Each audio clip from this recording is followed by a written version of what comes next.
Sobat Sehat, topik bahasan kali ini adalah tentang sakit lambung yang biasa disebut dengan MAH atau sakit asam lambung. Dalam kedokteran istilahnya disebut gastritis atau radang lambung. Saya akan menceritakan bagaimana dan apa cara mengatasinya. Selain itu saya juga akan membahas GERD, yaitu gangguan pada saluran cerna yang belakangan ini menjadi sangat populer. Lambung adalah bagian dari sistem pencernaan makanan. Kerjanya melewati proses yang berurutan dan dikendalikan oleh sistem saraf tertentu. Dibantu oleh beberapa jenis hormon, enzim, dan asam lambung. Dalam keadaan normal tidak pernah akan terjadi kerusakan atau luka pada dinding lambung karena ada lapisan lendir yang melindunginya. Dan pada saat tertentu ada sel yang menghasilkan asam atau senyawa bikarbonat yang menetralkan asam lambung sehingga tidak merusak lingkungan. Lalu kapan terjadi gangguan? Termasuk gangguan asam lambung yang menyebabkan luka tadi. Gangguan itu terjadi apabila sistem yang mengendalikan yang terganggu, sehingga terjadi penurunan atau peningkatan pengeluaran asam lambung. Dua hal utama yang menjadi penyebab berdasarkan sebuah penelitian: stres yang berkepanjangan dan pola makan yang tidak teratur. Kedua hal itu menyebabkan terjadinya kemudahan penularan atau infeksi kuman yang disebut Helicobacter pylori, dan itu dibuktikan melalui penelitian sebagai penyebab yang masih utama pada terjadinya asam lambung atau sakit lambung. Ada jenis makanan, minuman tertentu yang juga berpotensi menyebabkan iritasi atau merangsang dinding lambung atau berpotensi menambah luka yang sudah terjadi. Contoh, makanan pedas, makanan berempah, makanan kecut, dan minuman beralkohol. Merokok pun berpotensi untuk memperparah kondisi luka misalnya yang sudah terjadi. Mengapa? Karena terjadi gangguan pada sel-sel yang menghasilkan senyawa bikarbonat. Senyawa itu diperlukan untuk menetralkan asam lambung sehingga tidak merusak lingkungan. Hati-hati bagi para perokok. Obat-obatan tertentu bisa menyebabkan gangguan lambung. Contoh, obat anti radang golongan non-steroid yang biasa digunakan untuk mengatasi rasa nyeri. Orang sering menggunakannya secara sembarangan. Ada hasil penelitian yang juga menyebutkan aspirin. Walaupun dosisnya kecil, yang biasa digunakan itu bisa menyebabkan luka pada lambung dan usus, bahkan menyebabkan pendarahan. Oleh karenanya pemakaian perlu dipertimbangkan. Lalu apa tindakan yang bisa diambil kalau terjadi gangguan, dalam hal ini peningkatan atau penurunan sekresi asam lambung? Pasti obat, yaitu obat untuk membunuh kuman penyebab infeksi Helicobacter pylori dan obat-obatan untuk menekan pengeluaran asam lambung yang berlebih.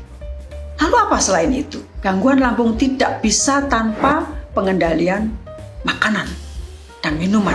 Tindakan pertama yang harus dilakukan adalah menghentikan semua makanan dan minuman yang berpotensi mengiritasi atau merangsang lambung secara perlahan-lahan dan sambil mengamati dampak yang terjadi. Selanjutnya, kita memilih juga secara perlahan-lahan jenis makanan yang ramah lambung. Memang belum ada hasil penelitian yang secara pasti menyebutkan makanan-makanan atau minuman yang berpotensi.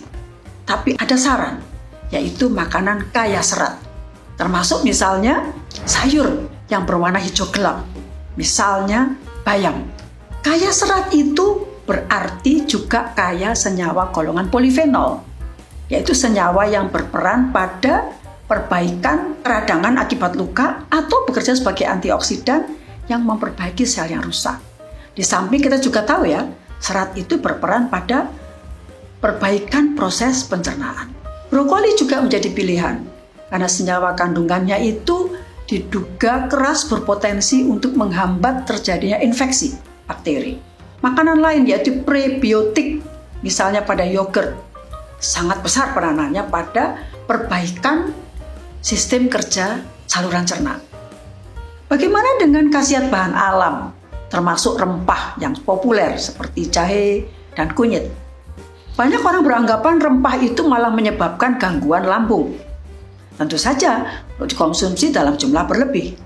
Tapi penelitian sudah membuktikan justru rempah-rempah tertentu malah baik untuk kesehatan lambung. Contoh jahe. Penelitian pada tikus yang dilukai ususnya membuktikan bahwa jahe mempercepat proses penyembuhan, yaitu melalui kerjanya sebagai antioksidan dan anti radang, mengendalikan peradangan. Demikian juga dengan kunyit. Zat kandungan kurkumin yang terkandung di dalamnya itu bekerja sebagai anti radang, mengendalikan proses peradangan akibat luka, dan sebagai antioksidan. Bagaimana cara mengonsumsinya? Kita coba membuat wedang jahe.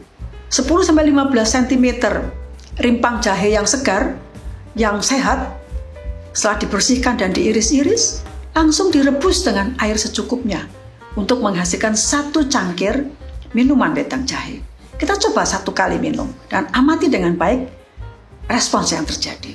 Demikian juga dengan kunyit. Saya menyarankan untuk diparut saja dan kemudian diperas dengan penambahan air sedikit demi sedikit. 1 cangkir atau 150 ml perasan kunyit 1 kali sehari sambil kita amati perubahan atau respons yang terjadi. Selanjutnya, frekuensi tergantung pada kondisi perbaikan pada lambung tiap-tiap orang. Ada bahan alam lain yang bisa jadi pilihan. Madu, kita semua kenal madu. Sangat ramah lambung, sangat ramah saluran cerna. Bisa jadi pilihan, hanya kita harus memilih kualitas agar benar-benar kita mengkonsumsi madu yang asli. Penjelasan lebih lanjut mengenai madu dapat diikuti melalui video tentang madu yang sudah saya tayangkan. Ada bahan alam lain yang menarik perhatian saya, yang banyak dikonsumsi terutama pada saat bulan puasa. Cincau. Cincau ini bahan alam yang dihasilkan melalui pemerasan daun cincau. Ada cincau hitam, ada cincau hijau. Mendinginkan sifatnya. Penelitian menunjukkan bahwa kandungan senyawa golongan flavonoid di dalamnya itu sangat baik untuk membantu memperbaiki proses peradangan akibat luka yang mungkin terjadi dan mempercepat proses penyembuhan. Kenapa? Karena dia bisa membantu mengendalikan gerakan usus dan lambung. Yang harus dipastikan hanyalah kita mengonsumsi cincau yang bersih. Karena kebersihan ini menjadi penentu pada keberhasilan penyembuhan lambung untuk menghindari infeksi yang mungkin terjadi. Ada tips yang ingin saya sampaikan yang mempercepat proses penyembuhan, yaitu merubah jadwal makan menjadi 4-5 kali dalam sehari. Tujuannya apa? Supaya kita tidak mengkonsumsi terlalu banyak jumlah makanan yang akan memperberat kerja lambung dan usus. Itu perlu sekali. Saat ini banyak orang yang menderita atau mengalami gangguan yang disebut GERD, yaitu gangguan pada saluran cerna juga. Apa sebenarnya GERD itu? GERD singkatan dari gastroesophageal reflux atau gastroesophageal reflux disease. Itu adalah kondisi yang terjadi dalam bentuk rasa terbakar atau panas pada daerah lambung dan dada. Yang terjadi karena berbaliknya kembali isi lambung, termasuk asam lambung di dalamnya, masuk kembali ke dalam saluran yang menghubungkan antara mulut dan lambung.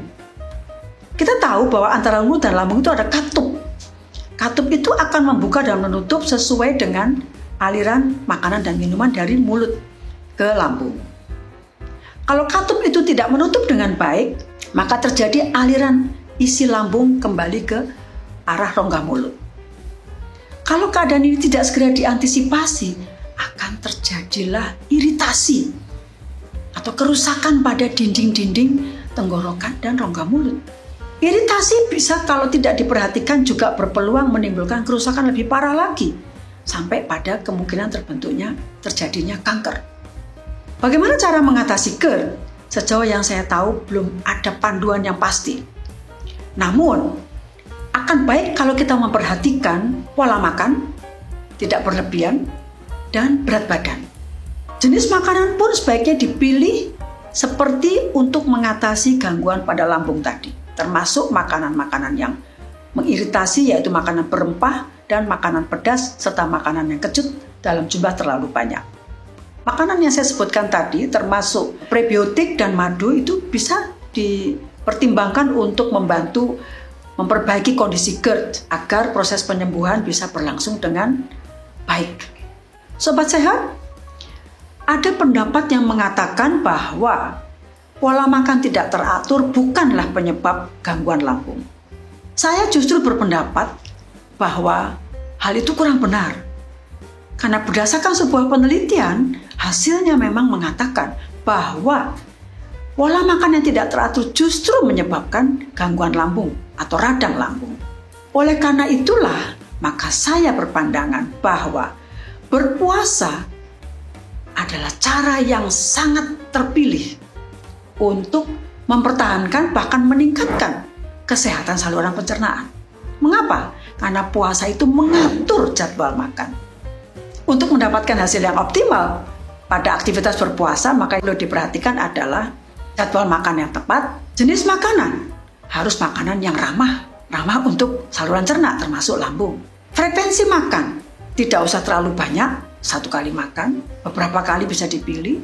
Dan sebaiknya tidak mengonsumsi makanan yang dingin. Pilihlah makanan yang hangat atau yang panas. Itu sangat baik untuk kesehatan saluran cerna. Di awal tadi saya sudah menyebutkan peran stres ya pada penyebab gangguan lambung. Stres ini dampaknya langsung pada sistem syaraf yang mengendalikan kerja lambung. Sehingga terjadi antara lain peningkatan sekresi asam lambung. Jadi tidak ada lain. Saatnya kita benar-benar harus mengendalikan stres agar tidak terlalu berlebihan. Caranya bagaimana? Banyak. Meditasi, kegiatan religi, dan melaksanakan hobi yang menimbulkan rasa senang. Apa saja. Termasuk misalnya berkebun. Sekali lagi, stres saatnya dikendalikan. Sobat sehat, kesehatan saluran cerna menentukan kesehatan umum tubuh manusia. Mengapa? Penyerapan zat makanan akan berlangsung dengan baik, dan itu berarti sel menjadi sehat, dan sel yang sehat akan menjamin kesehatan semua sistem tubuh, termasuk sistem imun. Oleh karena itu, pastikan pola makan dengan perhatikan nutrisi, kemudian kendalikan stres, dan perhatikan dengan baik gejala-gejala yang terjadi seperti kembung, sering bersendawa, kejang, atau spasme, dan rasa mual. Boleh jadi itu adalah gejala awal dari terjadinya gangguan lambung. Stay healthy, salam sehat.